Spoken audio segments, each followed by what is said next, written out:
Serge Ayoub, bonsoir. Alors, ton bilan de cette journée du 13 mai?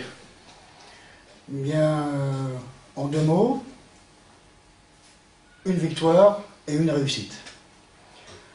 Pour être plus en détail, une victoire parce que pour la première année depuis 15 ans, nos amis Antifa ne peuvent même plus être présents.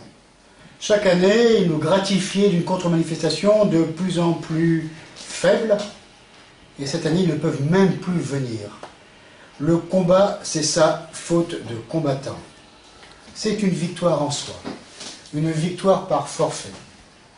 Il est net que l'extrême gauche, le gauchisme, est en régression en France comme dans toute l'Europe.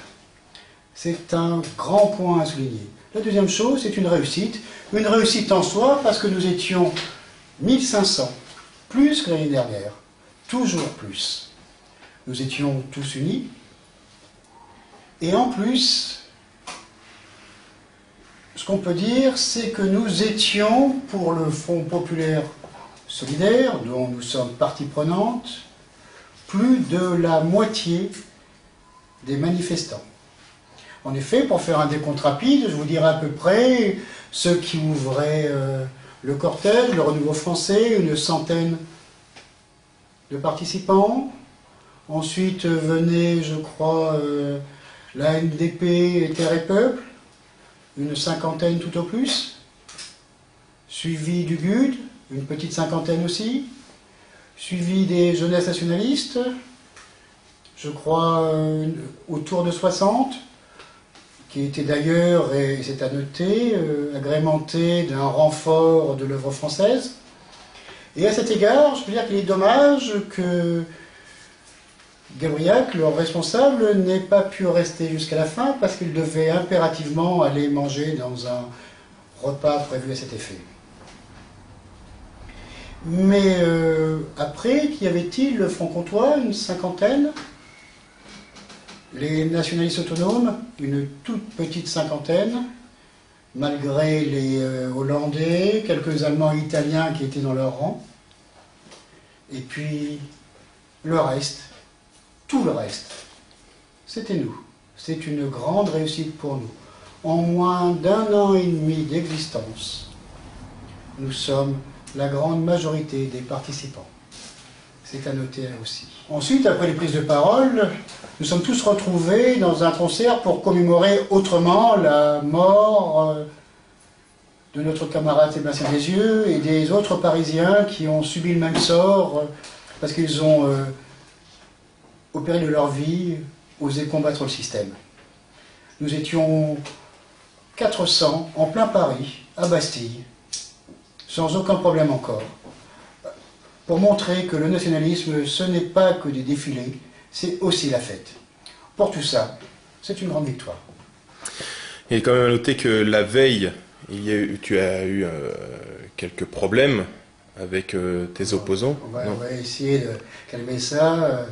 Ni quelques, ni problème.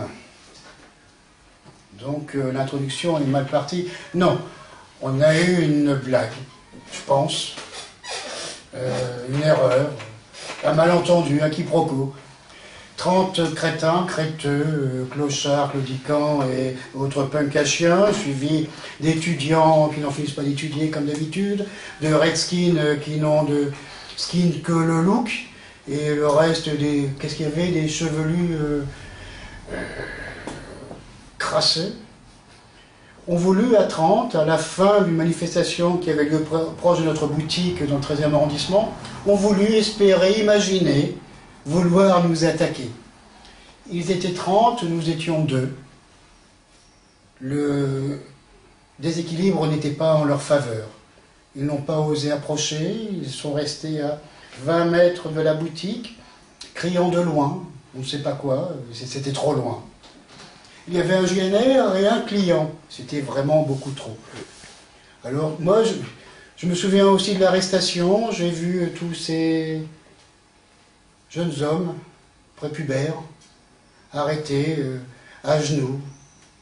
Je dois dire que nous avons été grands avec eux. Pour une fois, je n'étais pas l'adepte de la double peine.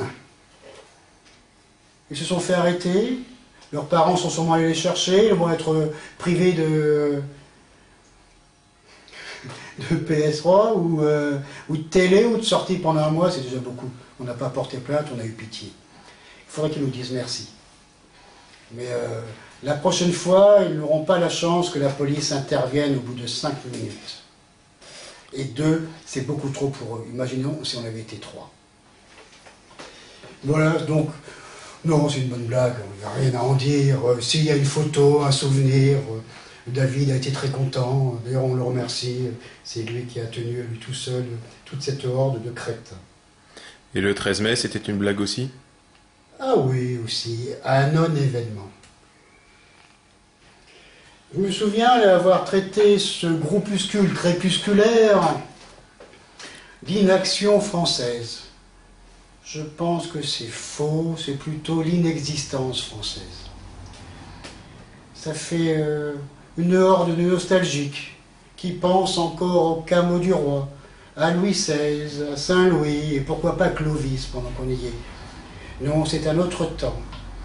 Et d'ailleurs, ce non-événement qui est symptomatique, symbolique d'autre chose, il représente ce petit groupe, cette quarantaine de vieillards cacochines et de jeunes hommes prépubères aussi, représente tout ce qui reste de l'extrême droite réactionnaire, de cette vieille bourgeoisie sclérosée qui méprise le peuple et qui s'est accaparée depuis une 50aine d'années et même plus le nationalisme. Et le symbole est fort. Ils s'accrochaient au podium comme des sangsues à un corps.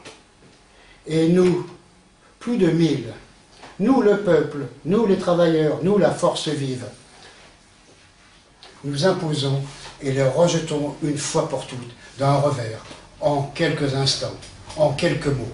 Non, c'est vraiment une page qui se tourne, une autre génération.